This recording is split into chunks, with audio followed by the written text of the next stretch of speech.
listening to Loud on the Set with Kyle and James. A level-headed movie critic meets a loudmouth movie cynic. And action! All right, welcome back to the show. My name is Kyle. This is James. And today, James, what are we doing? Thrift Store Movies. Thrift Store Movies. Yeah. You ever been to a thrift store? And watched a movie? And watched a movie? While buying clothes? What? Yeah, thrift store movies. You know, you're at the thrift store. There's that big old wire bin or those old shelves in the back. And they're just lined and filled to the brim. Scattershot with movies. Tons of movies, Kyle. Tons. Tons of movies. Of unloved, discarded movies. Unloved. Well, here's what I did, Kyle. I pitched this idea to you a while ago, right? You did. And I said, you know what I'm going to do, Kyle, next time I'm at the thrift store?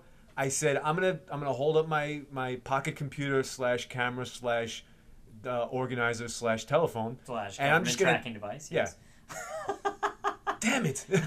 I'm just going to take snapshots of those shelves or those bins. Brilliant. They were bins, and I said, and we're going to have a cornucopia, a random sampling of movies that you might find in thrift stores around where we live. Because the idea was that these movies that end up in a thrift store must all have something in common, some common thread. Maybe, yeah. Or to why end up in a thrift store, or how did they get there? Exactly. So I thought we could have fun bouncing around a list of randomly assembled movies in a thrift store to see what's up. You know, I'm why excited. are they around there? But before we get started, Kyle, I have a quick question for you. Yes. Quick question.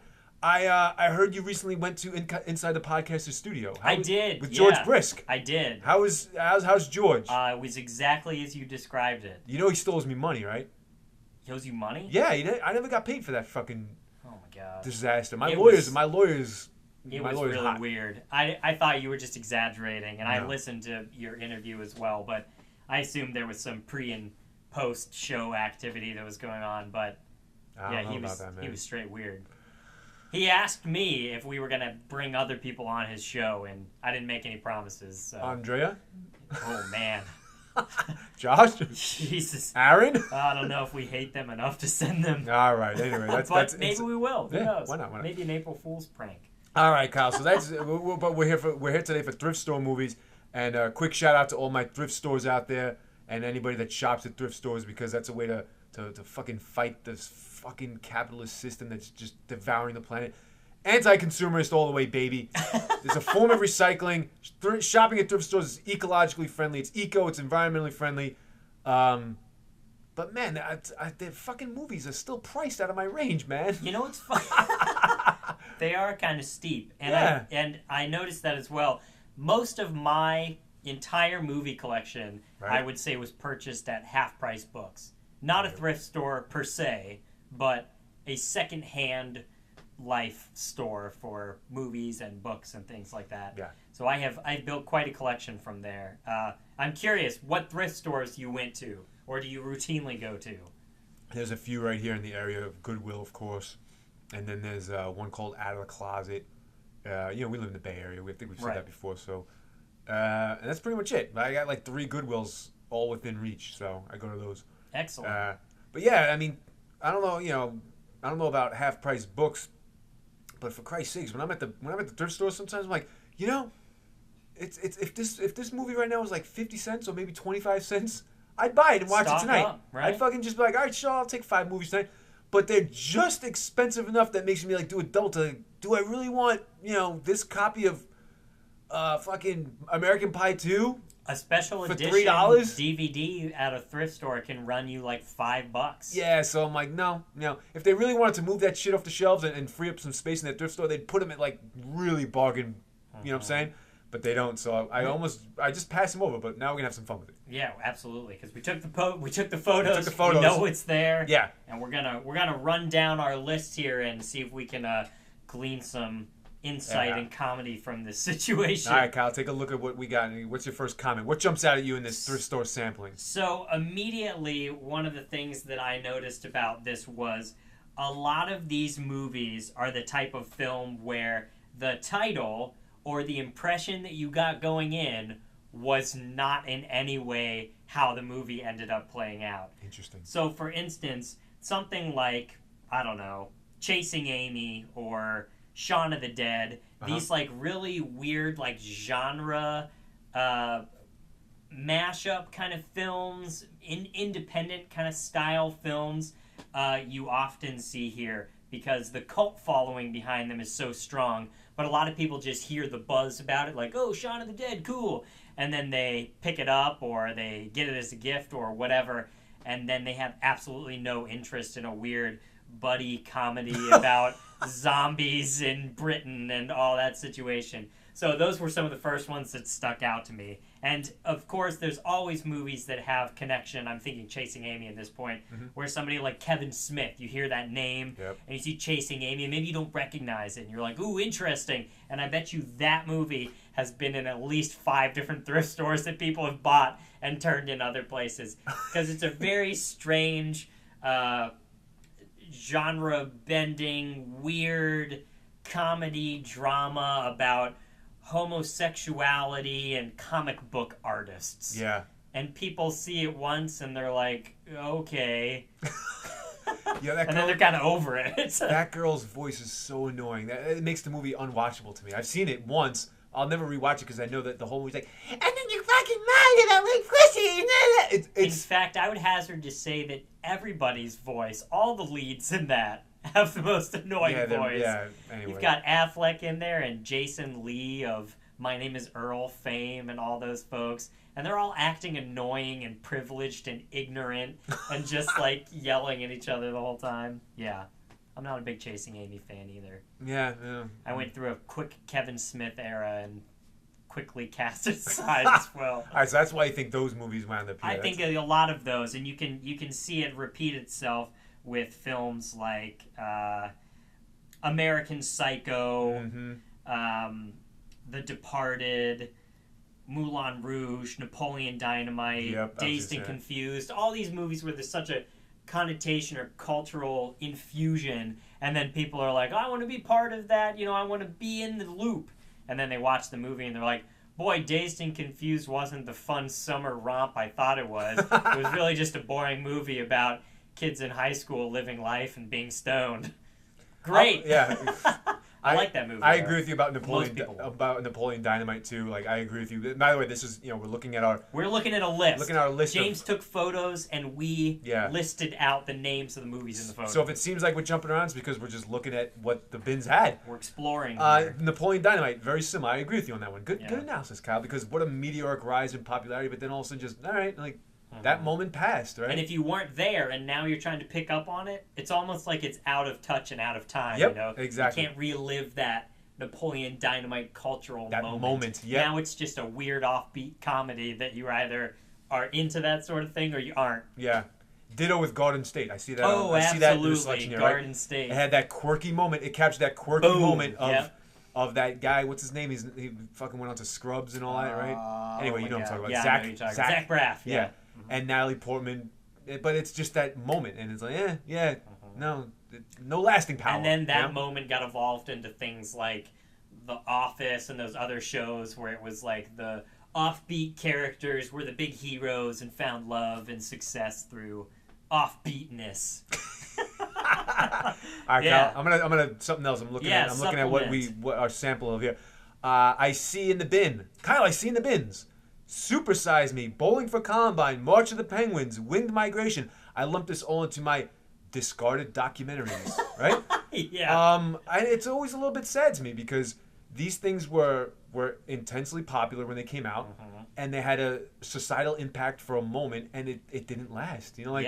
I think about that with Super Size Me. Super Size Me was huge when it came out, and people went to the theaters, and it had this huge impact. I was shown that in health class in school, or not health class, home ec class. In school. But it didn't have the lasting effect that one would expect, right? McDonald's is still going strong, still fucking expanding all over the place. Well, you know what is interesting about that? The message that these movies brought up is now something that is still regularly within cultural conversation, but is more or less either it's known by everybody, but it's either accepted or disregarded. I think in the moment it shined some light on some of these issues, like Super Size Me. People were like, "Holy shit, that is way more fucked up than I thought. Yep. Or Bowling for Columbine, Yep. and you get the behind-the-scenes look at the horror and all the political influence that goes into the horrors, and March of the Penguins. And now people are like, yeah, there's endangered species, but I don't give a fuck. Or, yeah, there's guns, but I don't give a fuck. Or, same with McDonald's. I don't give a fuck. Or, they've gone on and they've accepted all of that, and now that's old news, you know? Yeah. They don't need to keep reminding themselves and watch Super Size Me over and over Yeah, again. am I going to watch a to know that newscast? McDonald's is terrible. You might as well just watch newscasts from 15 years ago. Like, oh, what was the news on September 35th? September 35th? Did you hear that? Yeah, there you go. We'll never know what the news was on that day. Oh my God, I'm so dumb. All right, Kyle, what do you got next? That's great analysis right there, man. What next? Yeah. What's next in the bin? Well, What do you there's some see? other ones that are really interesting because they're movies that I hold near and dear, and are again those types of films that are not popularly resonating, but definitely hit a specific niche. And I'm looking specifically at Big Fish right now. Okay. That was one that was a Tim Burton film that was really unique for him, but wasn't Tim Burton-y enough for Tim Burton fans. So it kind of fell in this in-between category and generally just gets lost in the conversation of Tim Burton movies now. I think that one's great, and I can absolutely see why it ended up here. Other films, one that surprised me was The Departed is on here. Yes. And I also see a couple other ones that I think fit the bill as well, which is, and you might disagree with me on this, but Face Off. And, I wrote that down, ha ha. yeah. Face Off, Training Day, and Fight Club are all movies where it seems like what you're going to be watching is just a big action spectacle or something mindless. And I know you've mentioned Face Off is mindless, and Right. it is more mindless than the other ones. But what you do get with those movies is something way more complicated. You get a 2-hour, 45-minute intense drama with The Departed that most people would maybe not be ready for, you know, or not expecting. And then with the other films like Fight Club and Training Day, a lot of people think that's an action-packed cop movie, or Fight Club is a movie about people just beating each other up. And then they're way different, crazy pictures of these experiences utilizing those themes. So I think those kind of fall into the list of expectations were not met by people that viewed them or owned these films. Or they were just over them. Yeah, I was about to say, I was gonna. You get the Fight Club thing, and then you're kind of over it. You Yeah, know? I was gonna. Because I classify this as a slightly different trend in the thrift store browsing, and that is, yeah, I'm tired of this movie. I've watched it a lot, and I'm really familiar with it, and it had its effect, and now it's done. And I lump Fight Club into this class, and I call it kind of misleading in a way, the trilogy dumping ground, because Fight Club wasn't a trilogy, but it's really more like the there's more to this action movie dumping ground. And I'm gonna throw these. Let me know what you think about this. Hit it. Fight Club, Mission Impossible 2. Remember, this is all in one bin, right? All in one bin. All in like a couple of bins, actually. Yeah. I'll be honest. But here we go. Fight Club, Mission Impossible 2, Hellboy, V for Vendetta, The Bourne Identity, Men in Black. Maybe Men in Black doesn't belong on this list. The Spider-Man trilogy, and Kill Bill. So these are like, I see them over and over and over. I go to thrift stores a lot. Especially Kill Bill. You see Kill Bill everywhere. And so, and I also, here's a couple more I lumped in after the fact. I didn't see these in this particular thrift store visit, but The Matrix, Lord of the Rings, and the Star Wars prequels. Yep. You see these movies, that whole list I just ran off, right? Mm-hmm. And those ones I tacked on at the end, you see them at thrift stores all the time. I can get Star Wars prequels everywhere. Yeah. Nobody wants them. Nobody wants them. They bought them for the novelty of oh yeah, I'm a collector and I blah blah blah blah blah. But nobody wants them. They get done. Right? Here's the other thing with trilogies and with kind of anthologies. Yeah, if especially you with want to say, Harry yeah, Potter, there you go. You are constantly updating the medium in which you're watching it too. If you are a dedicated, Lord of the Rings, I know this is true for me. I mean, I collected all these things as DVDs, and many of them I have on Blu-ray now and have watched in like high definition. So what are you going to do with the DVD? So what do I do with the old ones? Well, right now they're sitting in my parents' basement on my movie shelf wall that I have. But what do most people do with shit when they, have other stuff? They pass it along. Thrift store. And now we're going to see, I've seen thrift store Blu-rays and all this stuff now. Most of the time it's just real garbage. But it's also a lot of these films we're going to start seeing from digital downloads and stuff. Mm-hmm. How many times, I'm curious about this, have you opened up a newer movie at a thrift store and it says like there's a digital download for it or something, and you just open it up and it's just the disc in the box and there's no download information or anything? Because at Half Price Books, that's nearly their specialty. Is I bet all of these people have purchased things from, I know I did, I see what you're saying. And they find the movie, they get the download, and then they didn't need the DVD, so they just resold it back to the store, or they got a copy of it, somebody gave it to them, or it was a friend's or something, and they did the download, and then they returned it to the store or whatever. So that was a key niche market that a lot of these kind of newer, big budget films kind of fell in as well. So I have viewed those a couple of times, not necessarily on our list here, but definitely. Interesting, Kyle. I never even thought of that. It never occurred to me to do that. Mm-hmm. And I bootleg king, you know? And then there's things like E.T. where now, how many years removed from E.T. are we? Ooh. People have been exposed to a good movie in so many different ways, so many different mediums now, that you're just, by chance, bound to see some of those pop up every once in a while. Yeah, but this was VHS, too. Oh, amazing! Yeah, the picture, it's a VHS. There's a lot, there's a bunch of VHSs on here. Yeah. There was, where the hell is it? Oh, I call it the 80s dumping ground. Another trend. The Goonies, yeah, of course. The Goonies, Short Circuit, Lady and the Tramp. And I don't want to list them all, Kyle, because I was like, after a while, I was like, there was a whole fucking Disney section. And again, same thing like you said, they update these, right. the medium, right? So what am I going to do? Get released from the Disney Vault. Have you seen those commercials? Oh, such garbage. Oh my god. So you have a massive stack of these like puffy packaged. Remember, like VHS tapes came in puffy kind of packaging, sort of double like a damn cheeseburger, like a sandwich, like a right? 700-page Russian novel. Yeah, and so you have all these like a massive stack of VHS tapes with their special all color like covers and back covers, and they're all just there. The 80s dumping ground is what it is. But Kyle, what else do you notice? Amazing that I saw this movie in the bin.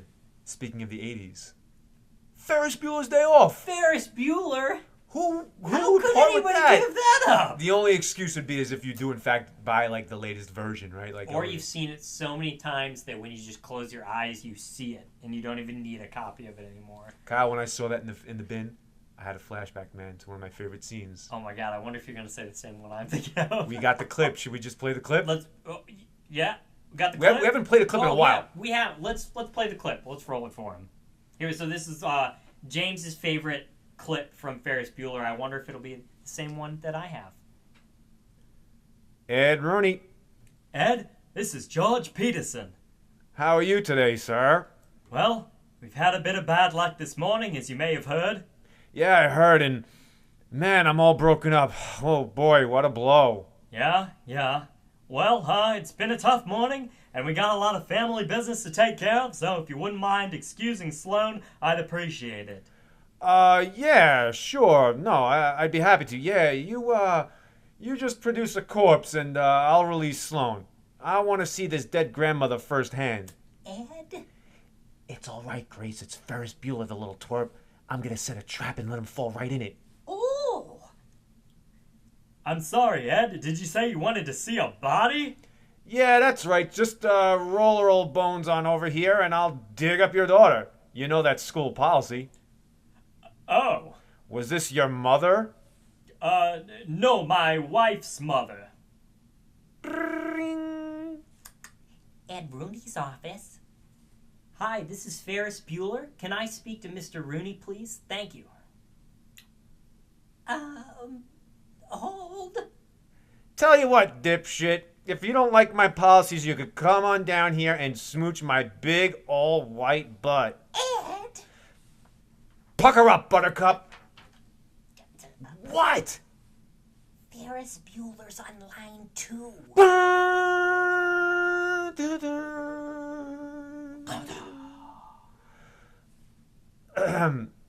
Mr. Peterson? You know, I think I owe you an apology, sir. Well, I should say you do. Well, I think you should be sorry, for Christ's sakes. A family member dies and you insult me? What the hell's the matter with you anyway? Well, I really don't know, sir. I mean, I don't think I was talking to you. I thought I was talking to somebody else. You know, sir, I would never deliberately insult you like that. I can't begin to tell you how embarrassed I am. Pardon my French, but you're an asshole. Asshole. You're absolutely right, sir. You've hit the nail right on the head. This isn't over yet, Buster. Do you read me? Yeah, Kyle, Wow, I love that scene. I can't believe that's my favorite scene too. Yes, That's exactly what I was thinking of. Man, that is so funny. That's great, Ferris Bueller. Thanks for queuing that up, man. Oh, hey, That was good. A blast from the past. See, that's another thing. With some of these movies, they sit on your shelf for so long or wherever they are, and you might not watch them all the time, but every once in a while somebody comes over or you're just thinking about it, and it's fun to just pop them in there. So if you got the room to store them, I mean, now that everything's digital, you can just pretty much queue up anything. But, yeah, it's fun to hang on to some of this stuff. Or even just when you're in the thrift store browsing around, just seeing the cover of a movie that you haven't seen in a long time, all the memories come flashing back, and it's like, oh, I remember this movie. Yeah. I remember. And you hadn't thought about it in a long time, so you see it on a shelf, and it's like it's a memory of you sitting on a shelf. All right, Kyle, what else you got? So we'll address the elephant in the thrift store, as it were. The ones that you always see. I mean, these are consistent across the board. The stupid comedies. I mean, just the most garbage base. And you know what? We've actually got a podcast coming up all about worthless comedies. It's just going to be worthless comedies. But, James, you lumped them into a category. Run down your list of the worthless comedies. Well, yeah, again, I'm hovering over the bin. I'm looking down. I'm like, God always. damn, See these always. There's a pattern at work here, and here's just the list from a couple of snapshots. You ready for this? Anchorman, Talladega Nights, 40-Year-Old Virgin, Road Trip, Borat, Old School, Wedding Crashers, American Pie 2, Just Married, Zoolander, Friday, Swingers, Ace Ventura, Pet Detective, and Billy Madison. Oh, and Wayne's World. All of that in one. Oh my God. It just. Wait, you talk. I'm gonna count. I just can't even believe. I mean, you see these all the time, and it's those films that everybody got so hyped about, and again, you either missed it, you weren't part of the joke initially, and now you can just see it for what it is, which is usually, flip a coin, garbage Will Ferrell comedy, or something by fucking 40-Year-Old Virgin guy, you know, the director, I can't remember his name. You see all those things all the time. Oh man, that's one that I see everywhere. It's called Funny People. Have you seen it? It's same director. His name will come to me in a minute. But there was a portion of his career where he was so overhyped that he was producing and releasing films where they weren't releasing this theatrical release. Judd Apatow, thank you. They were releasing the extended Judd Apatow cuts, where these comedies were blown up. There's a cut of 40-Year-Old Virgin that I swear to God is like 2 hours and 40 minutes. Oh my God. Can you even fucking imagine watching that? For the ending of that movie already drags on it's terrible. Way too long. Terrible. Oh my God. And Funny People is a movie that he made where he wanted to talk about stand-up comics, and he has all sorts of comics in it, and they do stand-up, but their lives are hard, and they're depressed, and they're facing challenges. Oh my God. I just remember seeing that in the theater and being like, this is some epic bullshit going on. I see that one everywhere. People that were on the Judd Apatow train even saw that film and were like, nope. I reached my ultimate breaking point with that guy, Judd Apatow, with This Is 40. Did you see that piece of shit? I didn't see that movie. With Paul Rudd. Paul Rudd. And whatever, like, I think it's Judd Apatow's wife in real life. Talk about like nepotism and whatnot. They all just keep feeding each other roles and shit, right? Yeah. Oh, Kyle, it's terrible. Yeah, it's interesting because I think he's kind of taken a back seat more to some of this stuff now. I was about to say, because we loved Pop Star, Never Stop. You know what? We're going to see that movie. That's a perfect example of a thrift store movie. It will be, yeah. It will absolutely be. Because there's such a level of comedy in there that people going in expecting something way dumber than that aren't going to get what they bargained for and are going to just cast it aside as something, stupid parody or whatever, when in reality its brilliance will shine through. Yeah. But yeah, I think producing and kind of facilitating is the best role. Well, that he's in right I now. think another reason why a lot of these movies make the bin, and I'm not just talking about the stupid comedies because we can move on from that. We'll talk more about them in the future. Yeah. It's just the complete oversaturation of them. Like Oh, when yeah. they're released in the theater, they're so hyped and everybody's quoting them and going crazy. And then when they come out in video, there's the original cut, then the director's cut, then the X-rated cut where there's like Yeah. a weird censorship box on the girl's tits or whatever, right on the cover. Holy cow! The American Pie series is emblematic of that, Oh, is it not? Just absolutely. totally over-marketed, blown out of proportion. So there are copies of it in every fucking movie store and video store all over the world, and then they just wind up in in bins. Yeah.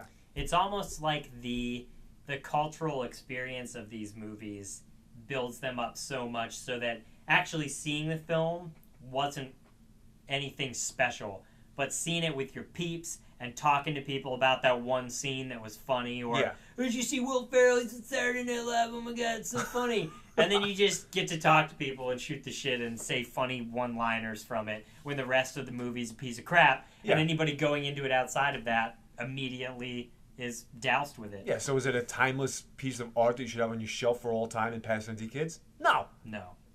Fucking Dustbin. dustbin. Bargain bin. Bargain bin. Dude, what else you got, Kyle? What's next? What else is on here? Let's take a look at the back. There's some good... Oh, things like American Beauty are a perfect example of artsy things that are very low on the enjoyment scale for people to watch. And so people hear about them, hear that they're great films, and people like me collect them and just have them sit on their wall and never watch them. But they're movies that people heard about, thought would be good, they watched them, and they're just not enjoyable to rewatch. You know, another one I see all the time? Requiem for a Dream. And probably for the same reason that I can't watch it anymore, ever again, is just that it's not enjoyable to watch. Like, why watch a movie that's so horrendously depressing and not enjoyable and keep it on your shelf for time and time again? I'm gonna lump another movie into that Yes. same category because your analysis is excellent, and that's Eternal Sunshine of the Spotless Mind. Oh, yeah. Another brilliant movie, but a little bit of a downer. And what do you do with it after that initial sort of novel viewing experience of, oh wow, what an interesting time. Oh, what a twist. Oh, look, he's gonna try to get the girl himself. Little Elijah Wood comes in and tries to snake, right? And so is it rewatchable? Like all the scenes that are blue toned and sad and whatnot? Not really, right? A lot of these movies now, But I'm clever. noticing as well, are twist films. Films that have big surprises in them or that were hyped up in that way, or were new releases people were stoked for that were going to be like genre benders or reboots, and then they fall flat on their face. So I'm looking at you, Superman Returns. and fucking and the M. Night Dumping Ground. Yep. The M. Night Shyamalan. Somebody cleaned house because these were all lumped in that bin right there. Man. We're looking at Sixth Sense, The Village, and Signs, all in the same little section of the thrift store. That was funny when I saw That's that. hilarious. Someone clearly was like, "Fuck it, I'm done with these." High School Musical, oh my god. For people that, grew up and went, oh god, I don't want this anymore. Well, Kyle, in the thrift store bins, to be honest with you, I took the pictures, and there are tons of these things. And I created the list out of the ones that I recognized, and I recognized the words High School Musical, right? I just recognized that. But to be honest with you, there were tons of glittering boxes with all sorts of shit that looked just like this. I was like, I don't recognize. Like Hannah Montana, the musical. Oh, or forget some it. garbage. There's so much stuff that kids clearly grew out of, right? Yeah, Like their parents yeah. bought it for them. Oh, you're so cute the way you prance around my living room, a little consumerist drone. Ugh. And then they get too old and they go away to college. Like, what the fuck is the parent going to do with a whole room my full God. of Glee? That's right? hilarious. Oh, yeah. There's a lot of them. High School Music is just a stand-in for a whole shelf of this shit. That's right? the other thing we haven't even touched on, because this is typically a movie podcast, Yeah. but TV show box sets. I skipped over them, Kyle. They're everywhere. They're truckloads. That's 90. Who can watch that much Friends? Oh my god. Oh my god. The TV show. And then to see what TV shows people bought. In one of the pictures you had the best of highlights from The Cosby Show. And we all know why that one's there now. So some other good ones like that are all present in Kyle. there.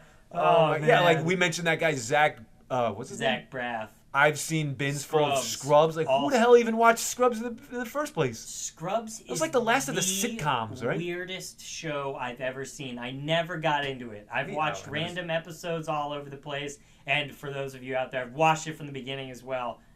Nothing about it is consistent or appealing in any way. I never saw a single episode. It is so weird. It is just so weird. The tone is off the charts bizarre. All right, Kyle, the last thing I got here is I can't let this one go without mentioning it. Hit it. You go to a thrift store. We can button it up here. And you go to a thrift store. You're looking at this random assemblage, and I love it when you come across like a really crappy, unsanctioned sports video highlights, right? Where it's like baseball bloopers, and there's not a trace of a Major League Baseball team logo or a mention of any names.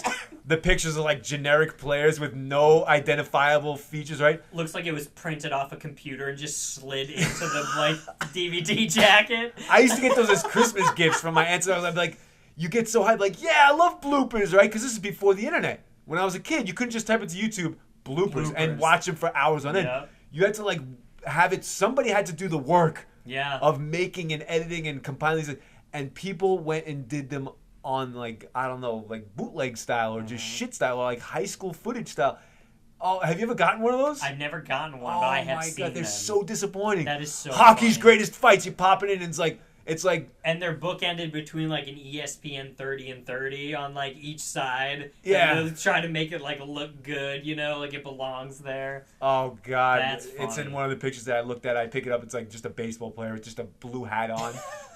And they try their best, like, watch the wackiest things in sports happen. Oh my God. And it's just so unofficial and whatnot, distributed by like Jeff and from, you know, like from fucking like Tom's River, New Jersey. Like, what the fuck is this guy? That is so funny. Or it's like news clips and they show you like the news footage because that's all they have like the legal right to like, you know, use. Oh my God, I wish you were a bit older because I feel like everybody from my generation got these as gifts, and it was so disappointing to get an unsanctioned, unofficial highlight film. Be like, and nothing is any good. There's never any good bloopers, right? Because it's all just like, yeah, the guy goes, you know, for a fly ball and doesn't catch it. Like, right.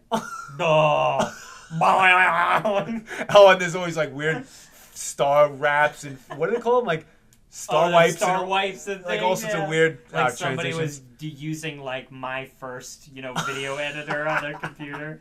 Yeah. Oh man, that's good. Oh, I love it, Kyle. What else you got? Oh man, just, you know, looking back on this again, one of the things that you find all the time, and you kind of mentioned this earlier, but you see the sequels that always tanked so much. So you hardly ever see the original that they belong to, but you see, like you mentioned, Mission Impossible 2.